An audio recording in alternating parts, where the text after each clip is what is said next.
Hi friends, welcome back to DIYs with Sonia. Today I am so excited to bring you another amazing look for less video.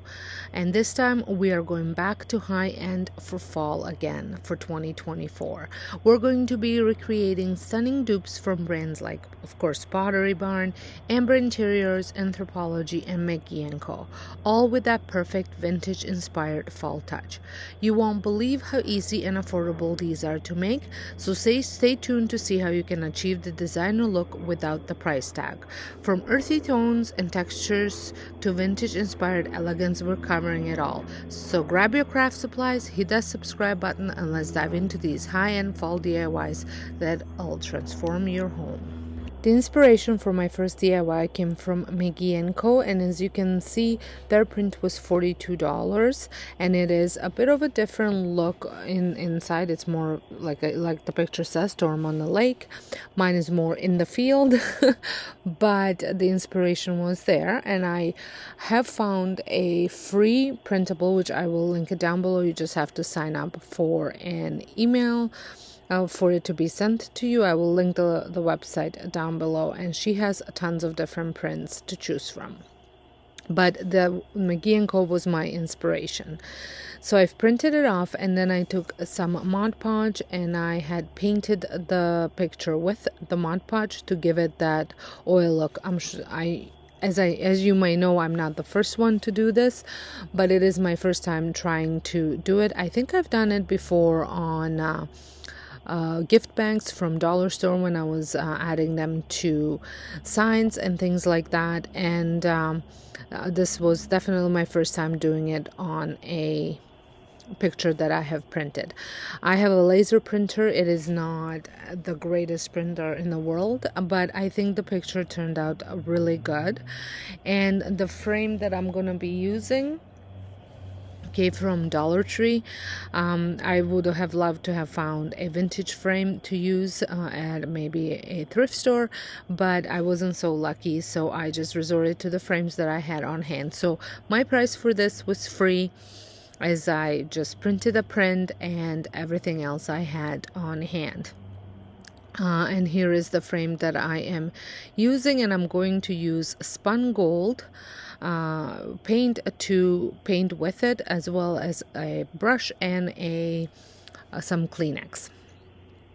You can find prints if you can print them. You can also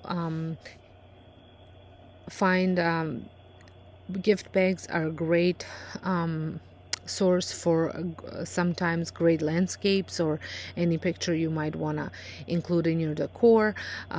Greeting cards, something a little bit smaller, and sometimes even placemats. I have found some pretty neat looking placemats at Dollar Tree that could totally be transformed into a picture to put in a frame.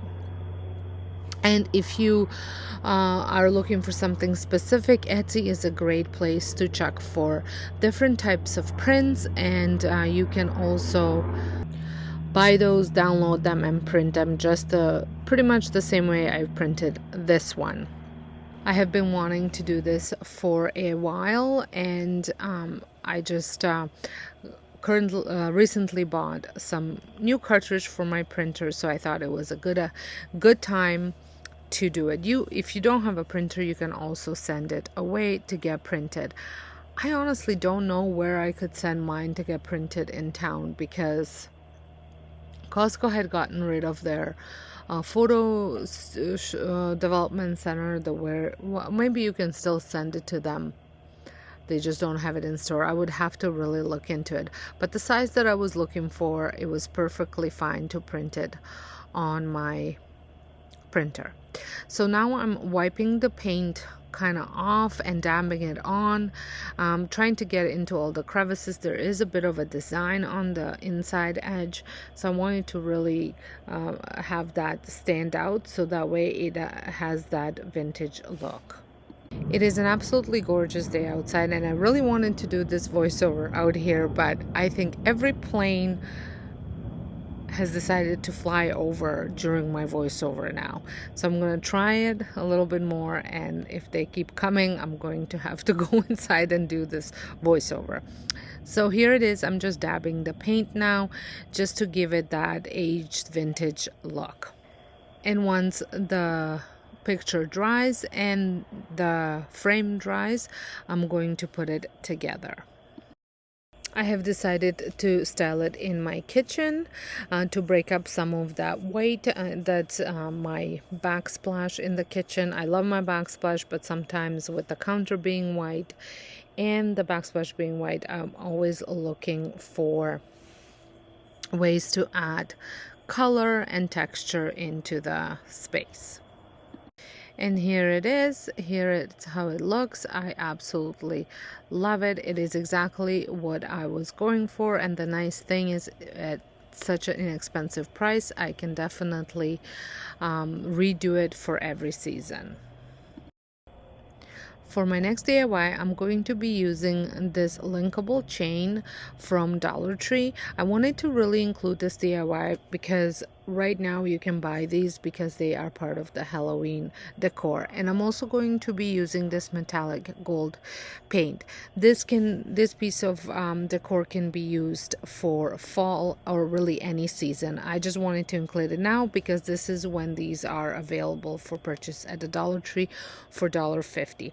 So I have spray painted this gold. It took about 3 different turns, so 3 different coats, just to make sure the whole thing is covered. And my inspiration for this came from several places. Amber Interiors has it, Pottery Bar have them, and there are these linkable chains. You can take this apart and have a couple different sizes here, or you can leave it as is, the whole length of it.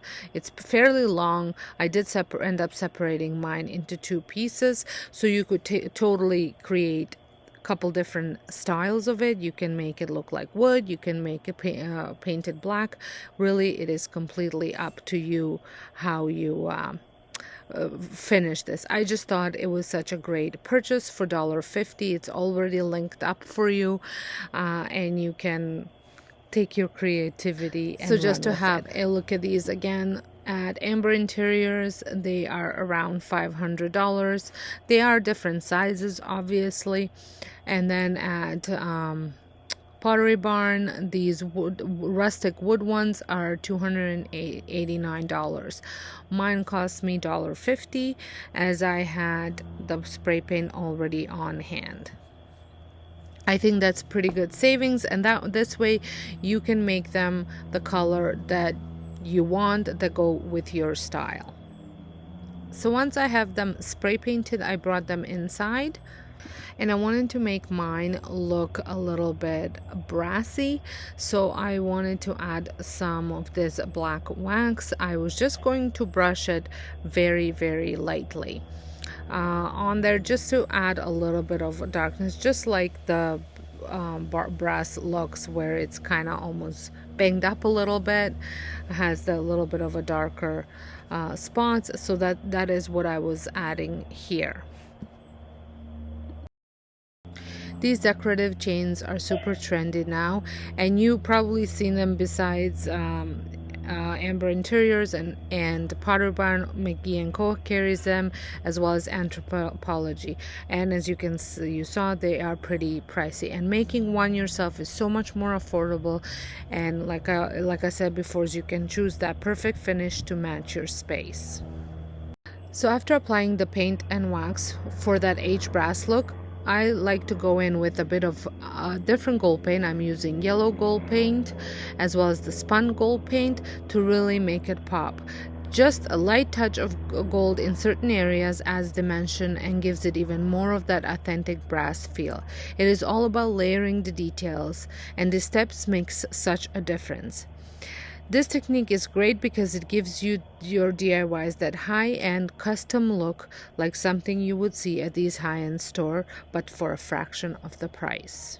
Look at how gorgeous this turned out. The gold paint adds just the right amount of shine without being too over the top. It catches the light beautifully, giving the piece that true vintage brass look. You can see the depth and texture from the layers of wax and paint, making it look like something you'd find at a high-end store. It got that perfect mix of age elegance and modern style.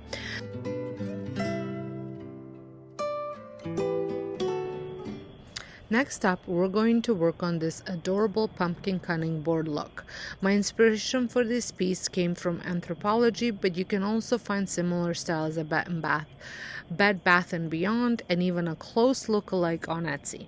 The best part, this cutout came from Dollarama for just about $1.50. Talk about a steal. Now, this one won't necessarily be used as a real cutting board, but we're going to make it look like one. I love decorating my kitchen with these seasonal boards. I've even made one for Christmas, and they're such a charming touch. If you wanted to feel more substantial, you could always add a few of these pumpkin cutouts together to make it thicker. And the fun part is you can stain it any color you like. For this one, I'm going to give it that vintage look by distressing it before I apply the stain.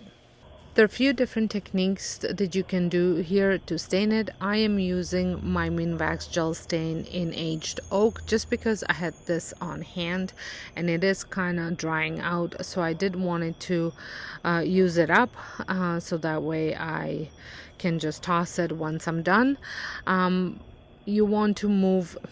You can see somewhat of a grain here, so you want to definitely move in that direction. I was kind of going all over the place because I was trying to get the grooves to stain inside as well, but once I'm done I do go with the direction of the stain. You could also water down your paint that you want to use it as a stain.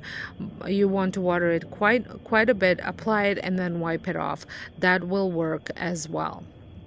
And then you can layer it more if you find that it's not quite where you'd want it to be. You can also add darker paint to certain areas that will give it that vintage look. I used a black acrylic paint to add that vintage look, and I added it with a rag and just wetted the rag first, dipped it into the paint, and then went over the edges of the pumpkin, and then also inside all those cuts that I've made. I think this just gives it such a nice vintage look. Like I said, I'm not going to be using these. I have not seen cutting boards. Last year I found a Christmas cutting board at HomeSense for about $20. I have not seen them yet at HomeSense here in town, but I never ended up using the cutting board anyways. It just to put it up, I just put it up against my wall as a part of decoration. So I've decided that I can just do this with my pumpkin that I make here, because I have lots of cutting boards and cheese boards and all sorts of stuff that I can use if I need to use it for anything. This will purely be a decoration.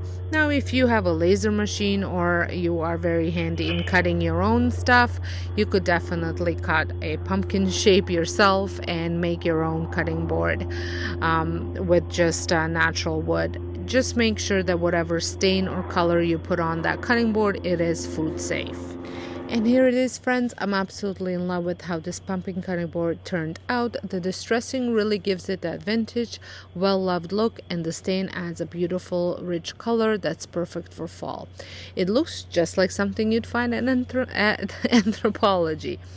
I was very excited to use this as part of my fall kitchen decor. It's that perfect seasonal touch that adds warmth and charm to the space. And there you have it, friends, a gorgeous and high-end fall look for so much less. Let me know in the comments which DIY was your favorite, and if you're going to try any of these dupes in your home.